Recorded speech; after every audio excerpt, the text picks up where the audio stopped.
আগামী 7 তারিখ rising cricket academy CAB পরিচালিত অম্বরাই টুর্নামেন্ট আন্ডার-15 খেলার জন্য তারা কিন্তু শেষ মুহূর্তের প্রস্তুতি রাইজিং ক্রিকেট একাডেমি মাঠে তারা সেরে নিচ্ছেন। কি বলবেন দাদা, সিএবির মতো একটা বড় পরিচালনা কমিটি এবং সেই জায়গা থেকে আরামবাগের মতো একটা মফস্বল জায়গা থেকে শুধুমাত্র একটা প্লেয়ার নয়, পুরো একটা টিম, তারা কিন্তু এত বড় একটা টুর্নামেন্ট অম্বরাই টুর্নামেন্টে অংশগ্রহণ করছেন। কি বলবেন, এখান থেকে কি আরামবাগ ক্রিকেটের ভবিষ্যৎ কি উজ্জ্বল পথের দিকে যাচ্ছে? সর্বোপরি যে সমস্ত একাডেমিগুলো এখন প্র্যাকটিস করছে প্রত্যেককে বলবো এই ধরনের টুর্নামেন্টে অংশগ্রহণ করার জন্য, তবেই বাচ্চার ফিউচার বা তার কোয়ালিটি বুঝতে পারা যাবে এবং একটা প্ল্যাটফর্ম, সিবির মতো এত বড় একটা টুর্নামেন্ট, তার একটা প্ল্যাটফর্ম পাওয়া যাবে, স্টুডেন্টরা খেলতে পারবে। আপনার পরিচয়? আমার পরিচয় শেখ মাতাবুদ্দিন, আরামবাগ রাইজিং ক্রিকেট একাডেমির কোচ কাম অনার।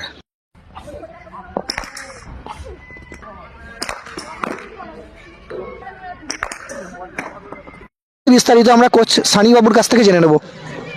অসংখ্য ধন্যবাদ আমিরুল দা, আমাদের এই রাইজিং ক্রিকেট একাডেমি তুমি আসছো এবং এসে আমাদের পাশে সাপোর্ট করছো, অসংখ্য ধন্যবাদ তার জন্য রাইজিং ক্রিকেট একাডেমির পক্ষ থেকে।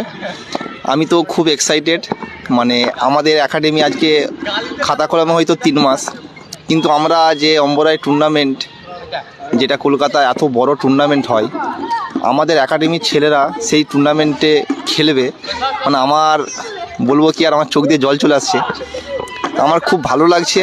তো লাস্টের প্রস্তুতি যেটা হচ্ছে, আমরা চেষ্টা করছি যে ছেলেদিকে যতটা আমাদের উজাড় করে দেওয়ার আমরা সেটা দেব, ছেলেরা মাঠে পারফর্ম করবে আশা রাখি, যে ভবিষ্যতে আমাদের একাডেমিটা আরও বড় হোক, বড় জায়গায় যাক এবং ছেলেরা বিভিন্ন জায়গায় চান্স পাক, বিভিন্ন বড় বড় ক্লাবে তারা সুযোগ পাক, এই আশা রাখি আমি।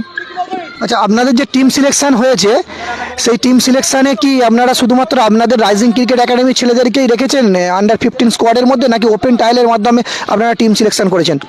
না, আমরা সবার প্রথমে যখন আন্ডার-15 অম্বরায় শিডিউল পাই, তো আমরা প্রথমেই করেছিলাম যে আমরা আরামবাগ রাইজিং ক্রিকেট একাডেমি এই অম্বরাই টুর্নামেন্টের নাম দেবো, এবং আমরা সর্বপ্রথম বলে রাখি আন্ডার-15 ওপেন ট্রায়াল আরামবাগের যত প্লেয়ার আছে সবার জন্য আমি ট্রায়াল রেখেছিলাম, এবং এসেও ছিল প্রত্যেকটা প্লেয়ার, তো ট্রায়াল দিয়েছে, ট্রায়ালের মাধ্যমে আমি আমার টিম সিলেক্ট করেছি এবং আশা করছি যে ছেলেগুলো আমরা বেছেছি খুব ভালো এবং ভালো পারফর্ম দেবে, এই আশা রাখি।